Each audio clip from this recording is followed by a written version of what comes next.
Quisiera resaltar lo que dice la propia Corte Constitucional en cuanto al efecto del plebiscito. En lo que respecta a la definición sobre los efectos de la votación del plebiscito especial, se resalta que los mismos deben estar en consonancia con la naturaleza política de la decisión del pueblo. Así, en caso que el plebiscito sea aprobado, el efecto es la activación de los diferentes mecanismos de implementación del acuerdo final. En otras palabras, señor presidente, señores del gobierno nacional, el plebiscito no puede ser implementado si no se dio esa refrendación popular. Es la voz de la Corte Constitucional. En cambio, si el plebiscito no es aprobado, bien porque no se cumple con el umbral aprobatorio o cumpliéndose, los ciudadanos votan mayoritariamente por el no, el efecto es la imposibilidad jurídica de implementar el acuerdo final, comprendido como una política pública específica. Por ende, si se parte de considerar que el plebiscito no reforma la Constitución, entonces una potencial desaprobación del acuerdo final tiene incidencia únicamente respecto a la de la implementación de esa decisión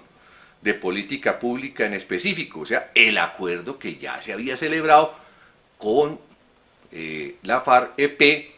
que simplemente ha sido remendado, adicionado, pero que no deja de ser el mismo, independientemente en derecho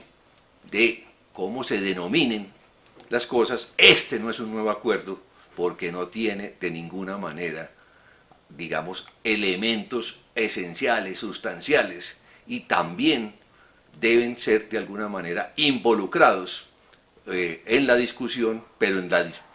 renegociación, una serie de inamovibles que por supuesto la soberanía popular consideró que eran trascendentales para que no se aprobara, no se avanzara hacia la paz, no se aprobara, repito, como se ha tratado de confundir este acuerdo maquillado y el anterior con la FARC, independientemente de que todos queramos que se haga esa paz con la FARC y con todos los grupos alzados en armas. Entonces, la desaprobación, dice la Corte, del acuerdo final tiene incidencia únicamente respecto de la implementación de esa decisión de política pública en específico, manteniéndose incólumes las competencias de los diferentes órganos del Estado, entre ellas la facultad del presidente para mantener el orden público. Eso es evidente, incluso a través de la negociación con grupos armados ilegales tendientes a lograr otros acuerdos de paz, otros, no este remendado, ni maquillado, ni manifestando de alguna manera que se acogieron algunas observaciones. Dichos acuerdos, a su vez, podrán ser sometidos, dice la Corte, a refrendación popular, si así lo decide el Ejecutivo y el Congreso, siempre con base en las normas constitucionales que regulan los mecanismos de participación. Aquí se están infringiendo las normas constitucionales que regulan los mecanismos de participación, se está infringiendo la ley, de alguna manera, la Constitución, pero lo que es peor, se está de alguna manera haciendo de la voluntad popular un rey de burlas, porque necesariamente tenemos que avanzar hacia la paz estable y duradera, y por supuesto eso se hace fundamentalmente respetando la Constitución política y la ley, que es nuestra única posibilidad de tener un estado de tranquilidad donde se renuncien a los apetitos desmedidos, a los desbordamientos de los diferentes poderes públicos y necesariamente a que se establezca la semilla, por supuesto, del respeto de los derechos de los otros, atropellando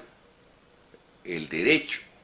de las personas que democráticamente votaron por el no, es casi que imposible que exista una paz estable y duradera,